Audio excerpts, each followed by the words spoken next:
Q8108. What is the minimum edge distance for aircraft rivets? A. 2 times the diameter of the rivet shank. B. 2 times the diameter of the rivet head. C. 3 times the diameter of the rivet shank.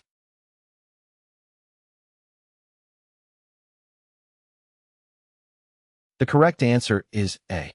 The minimum edge distance for aircraft rivets is generally 2 times the diameter of the rivet shank.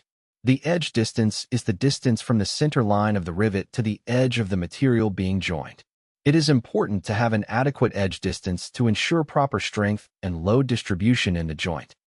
Q8109. When drilling stainless steel, the drill use should have an included angle of A. 180 degrees and turn at a low speed. B. 90 degrees and turn at a high speed. C. 140 degrees and turn at a low speed.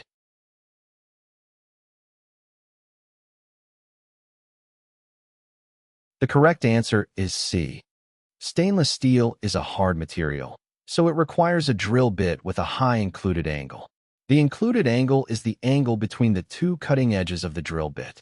A drill bit with a higher included angle will create more of a wedge shape, which will help to break through the hard material. Q8110. What is the minimum spacing for a single row of aircraft rivets? A. 2 times the diameter of the rivet shank. B. 3 times the length of the rivet shank. C.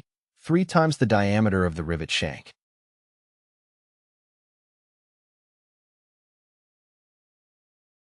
The correct answer is C.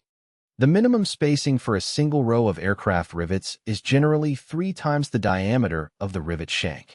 The spacing refers to the distance between the centers of two adjacent rivets in a row. Sufficient spacing is necessary to maintain the structural integrity of the joint and prevent stress concentrations. Q8112. Which is correct concerning the use of a file? A. Apply pressure on the forward stroke only, except when filing very soft metals such as lead or aluminum. B. A smoother finish can be obtained by using a double cut file than by using a single cut file. C. The terms double cut and second cut have the same meaning in reference to files.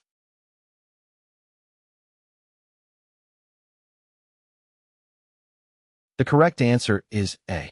When using a file, it is generally recommended to apply pressure on the forward stroke only, except when filing very soft metals such as lead or aluminum. Applying pressure on the forward stroke ensures more controlled and effective cutting action.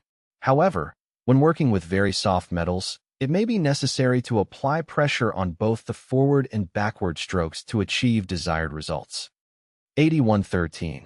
What is one of the determining factors which permits machine countersinking when flush riveting? A. Thickness of the material and rivet diameter are the same. B. Thickness of the material is less than the thickness of the rivet head. C.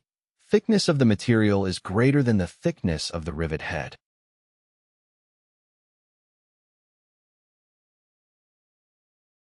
The correct answer is C.